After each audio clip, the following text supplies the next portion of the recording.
Hello guys, स्वागत है। आप मैं सीमा कुशवाहा आपका तहे दिल से आभार प्रकट करती हूँ। और कल रात में इतनी आंधी और तूफ़ान चली थी हमारे घर पे, मतलब सभी के यहाँ।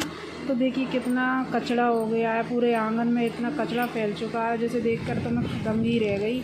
इतनी गंदगी फैल चुकी थी। ये देखिए पत्ते वत्ते इधर उधर पूरे में इतना कचरा हो चुका था कि जिसको मैं बता नहीं सकती। और अगर मैंने गेट के बाहर देखा तो देखिए कितनी सारी मिट्टी रखी हुई थी पूरी, क्योंकि रात में पानी बरसा हुआ था। सब कुछ इधर उधर अफरा तफरी में फैला हुआ था। उसके बाद फिर मैंने है ना उसमें झाड़ू वगैरह लगा के उसको सफाई कर दी। ये देखिए अब पूरी तरीके से मैंने उसको पूरा साफ़ किया अच्छे से। मैं झाड़ू वगैरह लगा लगा के फ्री हो गई थी। फिर थोड़ा सा ऐसा लगा कि ठंडी ठंडी हवा चल रही है, तो मैंने बाहर थोड़ा घूमा। अच्छा सा मौसम हो रहा था तो मेरा भी मन किया मैं थोड़ा अच्छे से घूम लूँ, देखूँ। कि सुबह छप गई थी झाड़ू, बहुत अभी झाड़ू अकेली लगी थी। झाड़ू पोछा पोछा अकेला लगाना था मुझे। झाड़ू अकेला लगा के फ्री हुई थी। थोड़ा अच्छा माहौल देखा तो मैं उसमें वहीं पर खड़ी हो गई। ये देखिए कितना अच्छा लग रहा है, हरा भरा हरा हरा खेत है, बढ़िया अच्छे से। और फिर मैंने अच्छे से पोछा वोछा लगाया पूरे कमरों में सब में अच्छे से। ये देखिए पूरी साफ़ सफाई करके उसके बाद मुझे थोड़ा टाइम लग गया था झाड़ू पोछा करने में आज, क्योंकि गंदगी चारों तरफ पूरी तरीके से, आंधी तूफ़ान पूरी तरीके से कमरे में धूल मिट्टी साफ़ सफाई करी तो ज़्यादा ही हो चुकी थी आज। तो मुझे थोड़ा टाइम भी लग गया झाड़ू पोछा करने में। पूरी बाहर की भी साफ़ सफाई करनी पड़ी और घर की भी करनी पड़ी, अंदर भी कमरे बाहर हॉल सब कुछ करने के बाद तब थोड़ा रिलैक्स होने के बाद मैं बैठी। फिर मैंने बाथरूम में जाके नहाया धोया। फिर मैंने अपने नहाने धोने के बाद अपने पूजा पाठ का देखा सबसे पहले, क्योंकि नहाने के सबसे पहले मैं अपनी पूजा का ही सामान को व्यवस्थित करती हूँ। भगवान को अच्छे से साफ़ सफाई करके उनको नहलाती धुलाती हूँ। और जैसे ही मैंने उनकी सारे फूल वगैरह सब कुछ हटा दी तो फिर उनको मैंने नहलाया धुलाया। उसके बाद थोड़ी देर के लिए लाइट भी चली गई थी, तो फिर तो कमरे में भी ऐसा ही हो रहा था। उसके बाद मैंने कान्हा जी के कपड़े वपड़े सब कुछ एक तरफ करके अच्छे से उनको पहनाए, क्योंकि मेरे कान्हा जी के कपड़े अच्छे से धुल के रखे हुए थे। मैं पहले से ही अच्छे से धो के रख देती हूँ। उसके बाद मैंने मेरे मंदिर की अच्छे से साफ़ सफाई करने के बाद उनकी पूजा वूजा की। नहाने के तुरंत ही बाद में सबसे पहले पूजा ही करती हूँ। मैं किसी भी चीज़ को छूती करती कुछ भी नहीं हूँ। और ये देखिए मेरे मंदिर को कितना सुंदर लग रहा है। मेरे कान्हा जी मेरे भगवान कितने प्यारे लग रहे हैं, जिनको देखने के बाद तो मेरी सुबह कुछ और ही हो जाती है। चाहे मेरी ज़िंदगी में कितने भी दुख हो, बस इन्हें देख के सारे दुख मिट जाते हैं। और ये उठ गया है मेरा आतंकी, और मैं इससे कह रही हूँ पहले भगवान जी के यहाँ चलो, भगवान जी के यहाँ चलो। फिर चला गया। और ये देखिए फिर पूजा करने में नाटक कर रहा था, तो उन्होंने चलो बोला ठीक है मम्मा मैं पूजा भी कर लेता हूँ।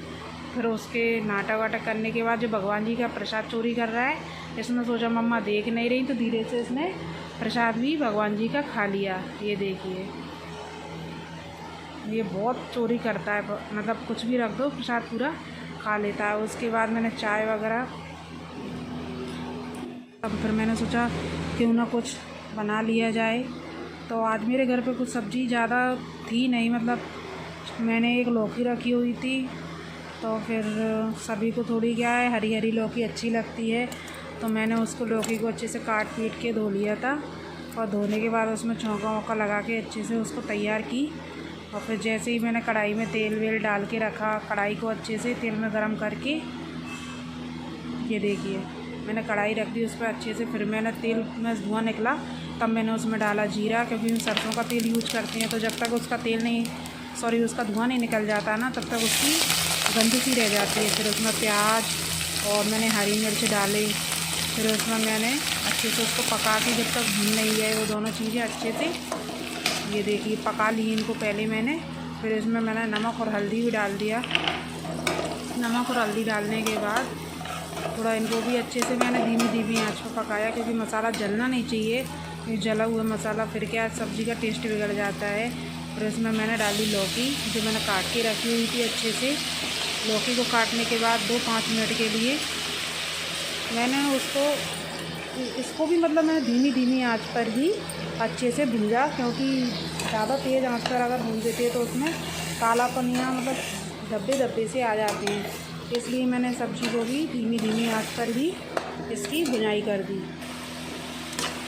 अब थोड़ी अच्छे से भुन चुकी थी तो मैंने सोचा क्यों ना इसमें थोड़ा सा पानी डाल के इसको पकाया जाए, क्योंकि जब तक पानी नहीं डालूँगी तब तक ये अच्छे से पकेगी नहीं। तो मैंने इसको पानी डाला थोड़ा सा इसमें, और पानी डालने के तुरंत बाद मैंने इसको धीमी आंच कर दी फिर से, और इसको अच्छे मीडियम आंच पर फिर मैंने अच्छे से और पकाया। ये देखिए, फिर मैंने सोचा इसमें एक उबाल आने के बाद इसको अच्छे से ढक दिया। ये देखिए, ढकने के बाद मैंने इसको देखा तो हमारी ये बन चुकी थी सब्ज़ी, बहुत ही टेस्टी, और इसका कलर भी बहुत अच्छा लग रहा है। ये देखिए, खाने के लिए मतलब कोई कहेगा नहीं ये लौकी की सब्ज़ी है। इसका कलर इतना टेस्ट है, अच्छा लग रहा है, हरा हरा, क्योंकि मैंने इसमें लाल मिर्च नहीं डाली। और इसके साथ ही मैंने बनाए थे पराठे, जो कि पराठे बहुत ही अच्छे लगते हैं। रोटी तो थोड़े बच्चों को खानी थी, और जिसको खानी है रोटी भी बना दी थी, लेकिन ख़ास तौर पर ऐसी हरी लौकी रहती है तो उसके साथ में पराठा बना दिया था मैंने। फिर बच्चों को पराठे नहीं खाने थे, उनको खाना था आम, उनकी मर्ज़ी थी, तो मैंने बोला चलो ठीक है, अगर तुम्हारी इच्छा है कुछ ना खाने की तो दोनों को देखो, आतंकियों को हमारे एक दूसरे को वैसे कभी एक दूसरे से मिल बाँट के नहीं खाएंगे, लेकिन फिर अगर उनका मन कर जाए तो दोनों ही अच्छे से आम खा रहे हैं, और इतनी शांति से कि कुछ कहो मत ही। अगर इनमें युद्ध छिड़ गया तो कोई इनको बचा भी नहीं सकता, इतने ख़तरनाक हैं ये दोनों, बोलेंगे तो अच्छे से।